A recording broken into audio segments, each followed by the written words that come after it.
Let's talk about the bird property before you get out of here. All right, yes, sir. Did you ever talk with him? He is supposed to give me the deed, the paperwork. We don't know a number yet, or you do, don't say the number, but What about the bird property? over on, on Logan. Yeah. We're not taking anything else, maple, bird. Oh, that other one. We got three maples. Oh, yeah. Frank? Hey, what's the name?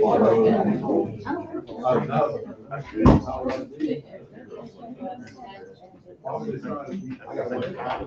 think it's a different people. No. Oh, was it? You only have 30 seconds.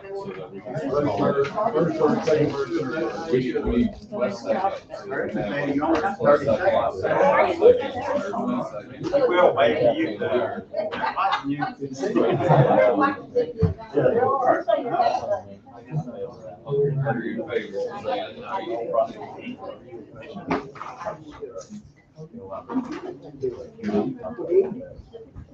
Now, we'll start. Now we start. Starting now, Miss Ada? Yeah. You said you were waiting on me. Of course. When y'all know I'm coming, only time I don't come, y'all know I can't walk, I'm sick. You're not like, you're not going. Yeah. That looks like a different chair they got you over there, Miss Ada. I'm sick, I got copy machines right there. I can just You copy don't sit on the out. copy machine, that's the voting machine. That's how we vote around That's here. the voting machine. Oh, y'all done got it back? Nah, not yet.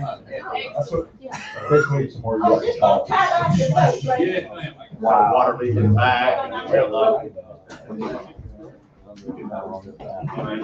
call the meeting to order. All the aldermen are here with Mike Lott, being the exception, he is en route. We have our attorney, Rocky Eaton, our clerk, Melissa Martin, and I would ask that Alderman Craig Bullock lead us in the prayer and the pledge. Let us pray. Father, we thank you for today. We thank you for the privilege to be here and represent this wonderful city. God, I thank you for our residents. Thank you for just the spirit that lives in our community. God, I pray for our meeting tonight. I pray that we will seek to do your will in our decisions and follow your guidance. God, and forgive us where failure. It's in Jesus' name that I pray. Amen. Amen. I pledge allegiance to the flag of the United States of America and to the republic for which it stands, one nation, under God, indivisible, with liberty and justice for all. All righty. Is there a motion to adopt the agenda? Now, you guys have the latest updated agenda that does include number 11 with an appointment to the planning commission, correct? Yes. Yes. Yes. 12 items overall. Yes. Okay, is there a motion, is there a second to approve? Second. All in favor? Aye. Is there a motion to accept the consent agendas 1 through 5? Second. All in favor? Aye. All righty, public comment. Ms. Judy Brickson, come on up here. How are you? Who do you know about this? Yes, sir. Okay. Hey, what's For up, those of you who don't know me, I'm Jody Brickson. I'm Vice President of the Puddle Arts Council, and I just wanted to give you an update on some of the exciting things that we have coming up. We are kicking off our first series of art classes for the community this Saturday.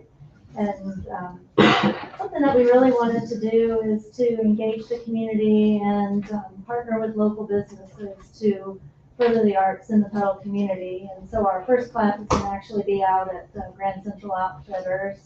And then on June 3rd, we are doing 2 sessions of pine needle basket weaving. And we've got a photography class scheduled for July and calligraphy for August. And then something that we've been working on that we hope to launch this summer is a Puddle Arts Trail. And that would be a partnership with local businesses where we would have displays of local art in several different locations and have a featured artist and hopefully increase the traffic to those local businesses. But, you know, we have a list that would have all the locations and QR codes where it would give people more information about the artists and those businesses. And it has opportunities to do different events and even scavenger hunts, and maybe even do like a souvenir where they would collect them after visiting so many locations. And I just thought it would be a great way to engage the community with the local businesses and learn about different local artists. I know you guys have had some conversations possibly with Josh. Yes. And I haven't got an update on that, but yeah, I appreciate that, trying to find a home, possibly be able to do some work with our senior center and veterans facility that we've got. So that's Yes. pretty exciting. Yes. Leaving no stone unturned, so I That's definitely right. appreciate that That's dialogue. right. And we're planning again to do the holiday market during September 1st. So we've got a lot of good things coming up, so. Awesome. Any questions, Kane? Awesome. Jody, thank y'all so much for the work y'all doing. Thank you, Miss Jody. Kevin Wittenberg, come on up here. How you doing, sir? We're doing great stuff. Speaking of veteran place. Yes. Well, hopefully, I'm sorry I'm not speaking on that behalf tonight, so, You're in the right place. yeah, we're moving forward with what's on the Fremont doors, so. You want to talk about drainage, what area, Correct. what I'm address? speaking on behalf of Ron Rector, with Provision Assets. I do maintenance for him at 601 South George. We've had issues with 7th Street draining across South George. That actually property right there is basically a T intersection for where all the water comes down, from Main Street here to South George, where it goes, east to west and then falls under. The property actually holds about 8 inches of water on 2 different sides, and it just constantly stays there. I don't know if this is the right spot, but we do have a persistent water leak over there. And I will tell you this, we are actually going to have a water project over there that will include paving afterwards. So we're going to be dealing with laterals off of our main water line, so that part of it should get taken care of. But it also may, if there's some culvert issues over there, might give us a chance to do that along, not as part of the project, kind of piggyback. Yeah, there's a few reasons, and him and I have talked now. He's called me a few times. I haven't returned his phone call like I should, but every time I do, I'm out of town. I appreciate All your that kind honesty. of stuff. So, and there's no reason to lie. Now, I should have got back with him. I do understand.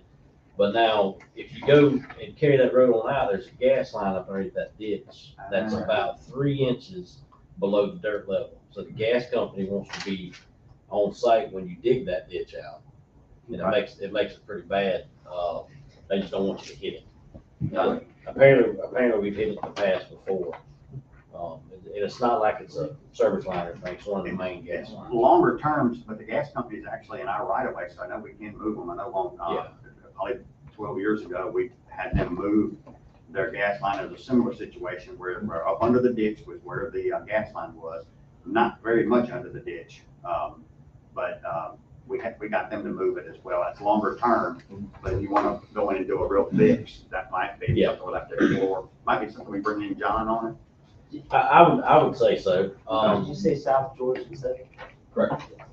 And in what quadrant is that? Is that it's on the south side of 7th? It's actually on this side, I guess that's the north side. And it actually flows, or he's talking about that, actually, that's on the south side, where it flows down the street, and then it'll go over to a little subsidiary little canal there. Mike Trust before has told me about that, and what they did is they blew it out the last time with just the hoses rather than putting heavy equipment in there, and that helped for a couple months. But because of it all flows from here all the way down, it backs up right there. And a couple of people have said that they think that culvert has settled incorrectly, not to the correct fall where it's supposed to be. And I know that you guys are bringing up a lot of stuff in the city where they're actually repaving. I hate to see a road repaved and then we have to dig it back up and then, you have a pump in there. So I'm just trying to bring it up as concerns citizens, so save everybody a little bit of money to do it beforehand. Yeah, that house is on the south side of, on the corner, south corner of West 7th and South, southeast. Okay, I see where you're at. And I think the water leak is actually on the other side, the gentleman's name I go to church with, but it's been numerous leaks from there too, Yeah. so. Yeah, we're going to give that some love over there. But I'm not sure exactly when they're gonna get in there, that should help the problem a little bit, but if we could possibly maybe look at blowing the culvert out. Well, and he's right, the culvert has to be dug up and reset, because it actually coming back this way instead of going that way. We're asking the water to run uphill. Yeah, which is very hard, I hadn't figured that out yet. I mean, when I do, I'll let you know, but, Good. you know, we've also talked about installing another culvert just on the other side to kind of divert the water. You know, when it comes down, what's that? South George. Yeah, South George, it comes down South George, I'll get it right in a minute, it'll actually kick back over and away from him, carrying on to the other ditch. Hopefully we won't create another problem over there, because Right. And then it It's a lot doesn't look more like work, there's so. really any houses over there, so if you could maybe get it over there quicker and then come back across, well, you already have a culvert across West Seven. So anyway, if you'll continue to explore that, we'll Yeah. have deeper talks about it and at some point get John involved in it. And one reason, Our engineer. and I knew we was having a big water project come up over there anyway, Yeah. and that's what kind of killed me off. But hey, look, no excuses, my apologies. Oh, you good? I'm just, like I said, I see they're getting ready to build the roads and stuff around all over the area, and I just want to make sure that it's kind of fixed before we fix the roads and then dig it up and then Well, tear it up again. just for a little bit of confidence booster there, the two projects are something different entirely. We're paving the roads, and I actually think that we can hit a big target of that area, because I believe we're going on west east. And then the paving project that's going to happen there is something that we set aside separately because we want to do that water project first. And so it'll probably be another few months before that comes up, I believe. But yeah, so there's still some time to get everything right. And I will applaud the board on that. The inefficiencies of government that's a real thing. And that was forward thinking on y'all's behalf to actually try to get some of these water projects. We're gonna miss some, and we're gonna do exactly what you're talking about, and we'll all be mad about it, and then we'll move on. But anyway, on 4 different roads that we're gonna be able to pave them, but we're doing water projects before we pave them. So it's a mess. I mean, there is a mess. You see when we start digging up to a project, it's a mess. And they talked out before on 100 Woodside. I talked to Mike Tress. They actually blew those ditches out over there and then over on Dixie. So Yeah. also there's a couple of properties in Pedal. So Okay. we pushed it and they've helped a lot. So How's everything going? You just had the golf tournament. it went great. So Good. it went really good. We had about 12 teams come up there for Silver Stream Outdoors. We actually have a raffle going on right now for an offshore fishing trip. So we're trying to raise more money for a day and a half trip. So Good. so we're pushing slowly. We're trying to find a place right now for hope I'm not interrupting anything. No. For actual softball tournament, we're trying to find big enough fields for that. So we had one last year. Just play, you know, they do it down in New Orleans, they play cabbage ball. Big softball, like you can hit from here to the back. That's messy. You never get The a big wall enough. back here, No, that's if you lay into it. no, that's too messy.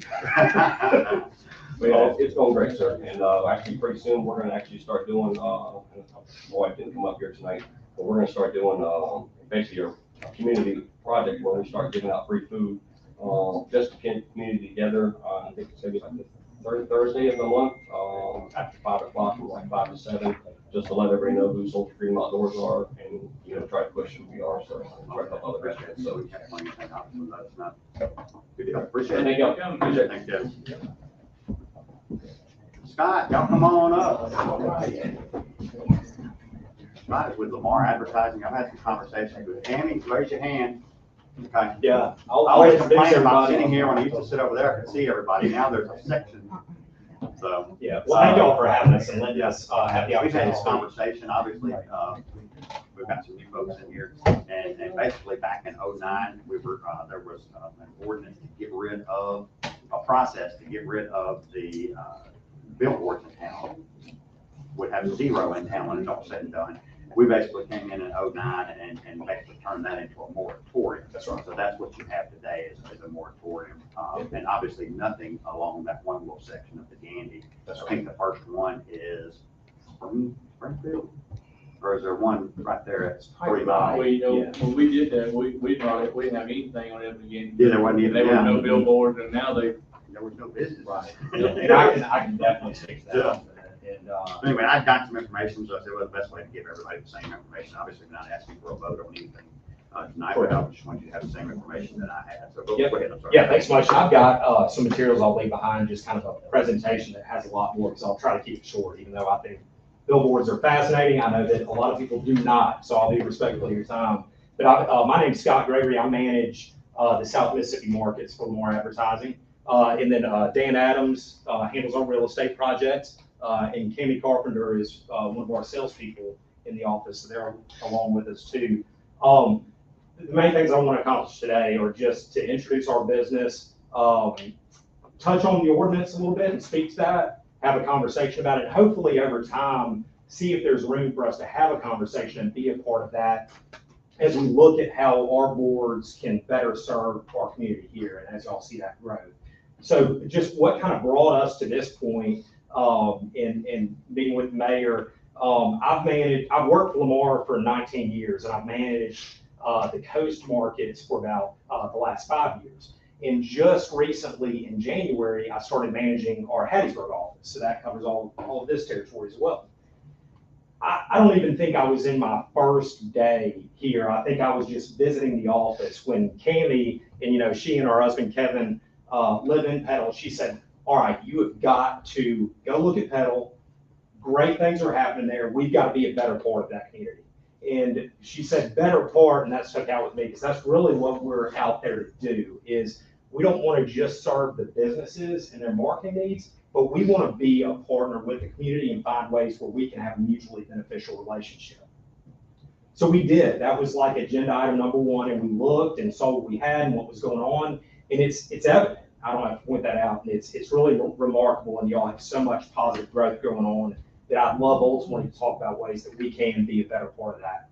So I knew from prior research off the bat that there was a moratorium in place, and that's perfectly okay. I completely understand and respect the spirit behind a moratorium. So traditionally, that was the easiest way for cities to prevent an overabundance of buildings, which nobody wants. Ironically enough, and it surprises people, we don't even want that because it does us no good.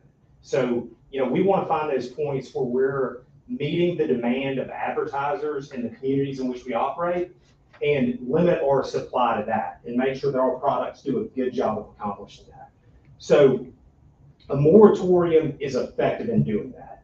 With that, you never have to worry about there being more. But what I do want and encourage everybody to think about is over time, as a city has growth, there are some potential downsides to a moratorium. And they become evident over time. So first, what you tend to find is that you'll have aging structures that just down the road don't look as good because, the language in the ordinance can prevent upkeep and bringing those up to speed to meet those demands, but the businesses that operate them can't and don't want to take them down because that's all they've got. So they've got to be able to satisfy those needs. So you just start to look around over time and you're like, that doesn't look as good. And the reason behind that is just because you can't take it down, you can't move it, you can't convert it, you can't upgrade the size to look better. You're limited in what you've got. Often too, and I think from what I've seen, this would be an example of this here, is that, a lot of times with a moratorium over time too, the inventory that's positioned, the needs of the community and the businesses there, and the locations of those needs change as development happens and different areas grow and change, and you start to find that the inventory that is there isn't the best at satisfying the needs of those businesses and organizations over time. And then finally, a moratorium can keep those products dated. And, it keeps things like digital, which offers so many opportunities, out of the picture. And so just to touch on digital a little bit, it's been a solution for a lot of communities that have moratoriums in both in our state and throughout the country because you're able to do a lot more with less. So you have so much flexibility. You can offer customers and advertisers and organizations those opportunities to run different messages and change their copy and meet the demands of their potential customers and engage with those people. But also the cool thing about digital to satisfy those needs of the communities is the city can use them and nonprofits can use them. So for city events and emergency messages, public service announcements, to recognize city employees, anything like that, you're able to do that, and we can be a better part of that because you've got that flexibility, you don't have production costs, anything like that, and it's quick. So cities have found with digital, you can better engage with the citizens and businesses can increase their business, which we're all out to do. So, with that, and in this packet I've given, because again, we don't have a hard ask today at all. I just, I want to try to find ways with the city to be a better partner and be a part of that conversation. Maybe if we start thinking of ways we could make those productive changes. We've got some examples in there of what we've done in other communities in the state and throughout the country with cap and replace systems, where you maybe have, you can actually reduce inventory and not even keep it the same, where you maybe have, for a new build digital, you maybe give up 3 existing faces, or to convert something that already exists to like a digital, you take down 2 existing faces for 1. So those exchange ratios are just an example of some things that have worked in other communities where you're still solving, or keeping the spirit of a moratorium where you don't want more, you don't want a lot of signage, but it better serves the needs as the growth occurs. So I've got some of that laid out in here, and open to that conversation if there are any ideas of other solutions, and have a good bit of examples because we've structured it a number of different ways. But just some of the benefits I'll point out to taking a look at that and revisiting an existing moratorium ordinance is, one, we've got the potential to enhance the appearance of our structures. So we've done a wide variety of facade work that makes the structures look aesthetically pleasing. So brick, or to match the landscape of the community. And I've got some examples of those in here, and it runs the gamut. And a lot of stuff that looks good looks so much better than that traditional just brown or black pole in the ground. The next is, like I mentioned, it can better serve the changing needs of businesses and organizations. You can better engage with your citizens because you've got that flexibility. It creates an opportunity for the city to use that. We do that at no charge. So anytime we have a digital, we always leave space available to be able to run city messaging when they need it, or counties. And then the cool thing too is with some of the technology now, it all happens automatically. So for emergency announcements that come down through FEMA, the board automatically runs those in the areas that are affected. So there's just a wide range of opportunities there. Flexibility, like I mentioned, it is just a lot more flexible than the existing structures we have, where you have to put up vinyl, and that's got lead time and production costs. With digital, there is none of that. So we could literally get information from the city one given day, have that running that same day to engage with the citizens and let them know that information. And then in some cases too, I'll point out, and I'd love to look at these opportunities, there are even revenue opportunities for the cities we partner with. So if there is city-owned property that makes sense to move some of that existing inventory around, it can sometimes be a great way for the city to earn revenue on that as well. And then again, all of these things happen while still capping the total number, which we never set out to try to change because we can appreciate that. So I'll leave it at that. I'd love to answer any questions. I'd love any feedback over time, even if it's not just tonight. And then I've got packets that just have some of those examples, and also show just a few examples of pictures of facade work we've done, different public service announcements we've run, and then my card's in there too. So again, I'd love any feedback or any questions. Awesome. Any questions, Ken? Awesome. Yeah, give this information and contact stuff, and Great. Appreciate Here, your if I'll time just, tonight. if you want me to just slip them up Yeah, front, sure. distribute, I've got 8 of those and it's in more. Awesome. All We right. do Thank appreciate you all your again for the time time. tonight. Absolutely. Danny, Kevin. Hey, who else? I got somebody else for you tonight. Dan Adams. There we go. Oh, yeah. We do appreciate y'all's time tonight. Thank you. Hey, I would say before, I would say this, it is 6:22. There is around, 38 minutes left on the school bond. And that's some of the machinery you see over there. School bond is taking place, so there is still time to go out and vote if you haven't. I'm sure the rush hour part of this is taking place now, so every vote counts as the school is trying to pass its 3rd bond in its history. So I've made my thoughts very clear on that I am supporting that, and they're a big part of what we do, and hopefully we're a big part of what they do.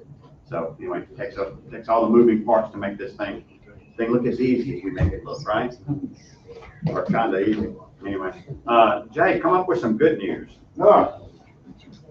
And no rush. I don't know, some of y'all may already know this information he's fixing to give us, but this. Yeah, I spilled the beans a few minutes ago. Oh, man. But we'll go ahead and do it again. So if you guys remember, back in September, we were fortunate enough to be able to host the folks from DEQ who came to town to audit your stormwater, phase 2 stormwater program. We sat down with them. They reviewed your program, went out in the field, looked at some construction activities, looked at city facilities, public parks yard, parks and rec, different things. Issued what is interestingly enough referred to as a notice of violation letter to the city, which really were just really more deficiencies than violations. And if you remember when we got notice that they were coming to town, because we had just been a few months into that contract with you guys, I had some concerns about the city's compliance status with that particular permit, and voiced some concerns about how, or rather what the outcome of that would be. I am very pleased to say that last Friday I got an email from Amy that included a letter from DEQ. Basically, what DEQ refers to as a no further action letter. So no fines, nobody goes to jail, Craig. No, city's pretty clear on that, but it is certainly incumbent upon us to make sure the city stays in compliance moving forward. And I'm sure they typically do these compliance visits on 5-year cycles. What I am very hopeful of is that within the next year, maybe 2, and I've been anticipating this for a long time because we do have other clients that we do the same work for, that the state of Mississippi will issue a new statewide permit that will trigger the city of Petal and other clients that we have to be able to move forward with a new phase 2 stormwater management plan, which the city of Petal sorely needs. The management plan that you're operating under right now is really sort of a template. It's not really tailored to the city, excuse me, so to speak. Petal needs a program that fits Petal's needs. And so I hope to be in a position to help you guys do that very soon. And I think once we are able to do that, then maintaining compliance will be much easier. The program you have right now, and DEQ even stated themselves that they really, they were kind of shaking their head when they looked at your program, wondering how in the world you were able to maintain compliance with that program. Because it's just, honestly, it's poorly done, it's poorly written, and we need to change that. We did, to an extent, with your 2022 annual report, which, as I referred to earlier, was kind of like putting a Band-Aid on it. In that report, we said, hey, here's some things that are not working well. We're going to replace those with some other things that we think will work well. But that's not a new management plan. That's just sticking a Band-Aid on the old one. So hopefully, pretty soon we can rip all those Band-Aids off and just do it anyway. So, but that is good news. No further action on the last fall's audit, and we are free and clear to move forward and continue to implement your program for it. So That is great news. Appreciate the work that you've done. well, we appreciate the opportunity to be involved with the city on that. Yeah, I appreciate that. You kind of caught that kind of from the backside and had to work your way into the front, so appreciate all that work. Well, and I will say this, as much as I would love to be able to stand here and take all the credit for it, I do have to give credit to your public works folks, Clearwater, and your building department. Those guys all stepped up with this thing coming on us in relatively short notice, because they do not give us a long lead time. They basically say, we're coming, you know, and then here we are. And add to that too, Jay, you actually had some discussions and some basically one-on-one time with that department as well, didn't you? Yes, we did. Okay. We did. But your folks, your staff stepped up and helped pull things together, pull documentation together that we knew DEQ was going to want to see. So it was very much a team effort. And so kudos to your folks. Good. We appreciate that, appreciate you guiding us through that, because we never really had those conversations where everybody was on the same page, so I appreciate you advising us of that as well. Yeah, yeah.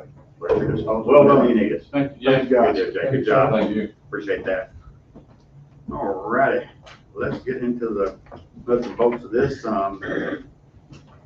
Proclamations and resolution, number 6, a request to adopt proclamation observing National Police Week, May 14th to the 20th, 2023. Is there a motion? Motion. Is there a second? All in favor?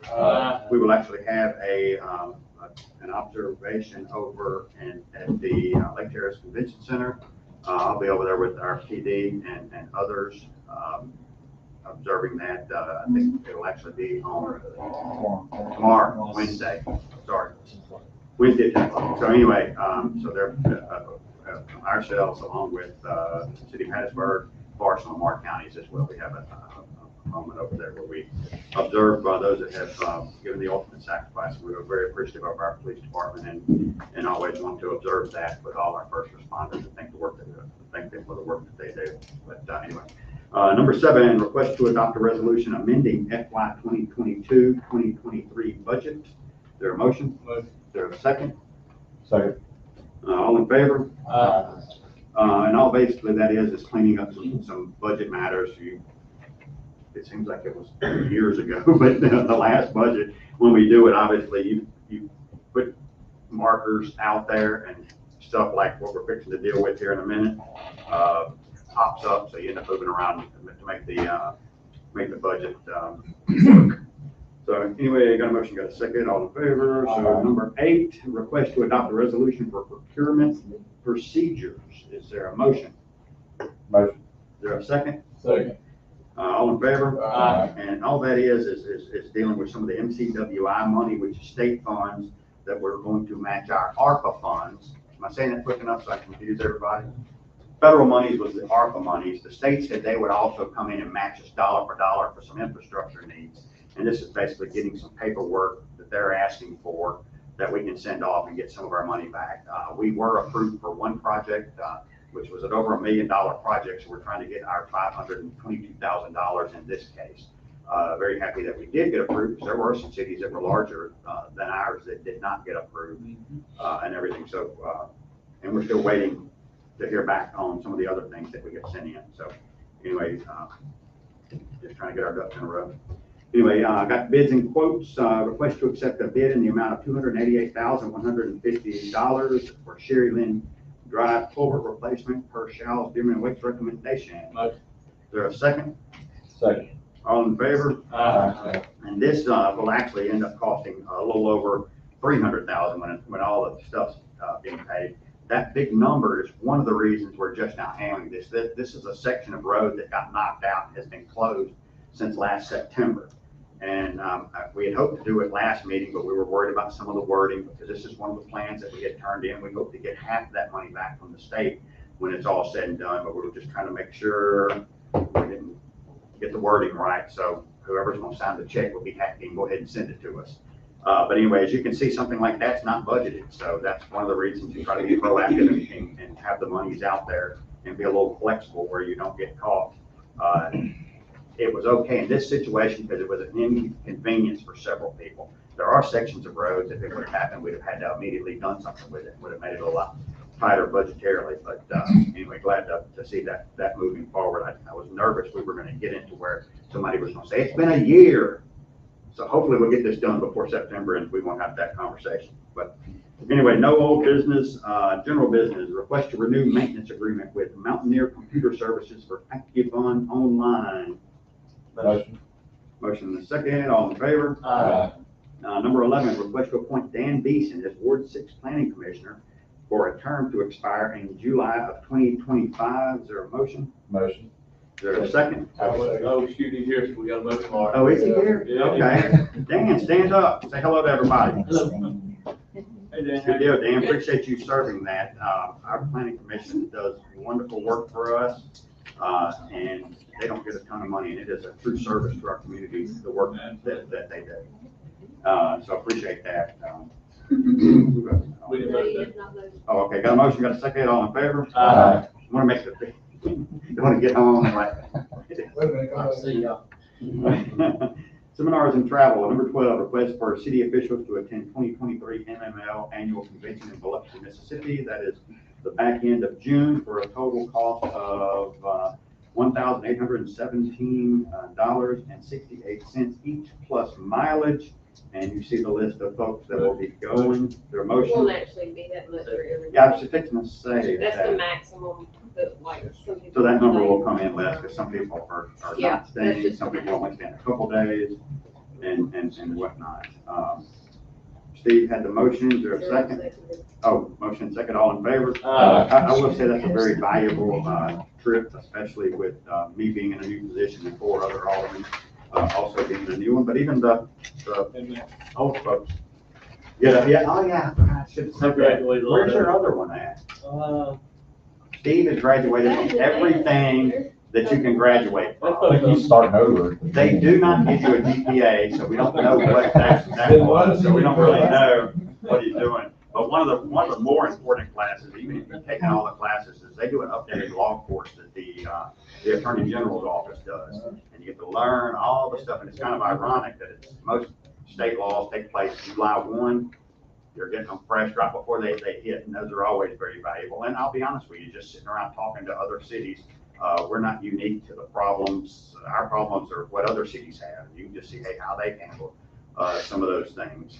So there's a lot of, and then Mayor Barker, fortunately, he will actually be municipal league president coming this year, so they'll swear him in for that this coming conference.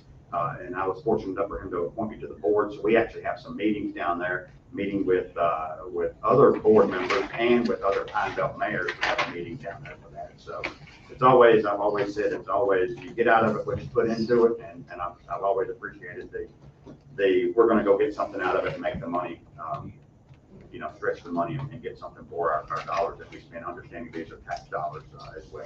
So anyway, we have voted on that too. Okay, you really won't.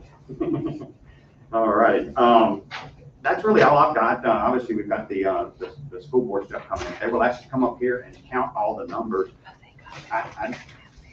My thoughts were that we weren't going to have that many people vote, and I think we're probably over 1,000. Yeah, there were 1,000 at 4 o'clock. So the question is that good or bad? I don't know.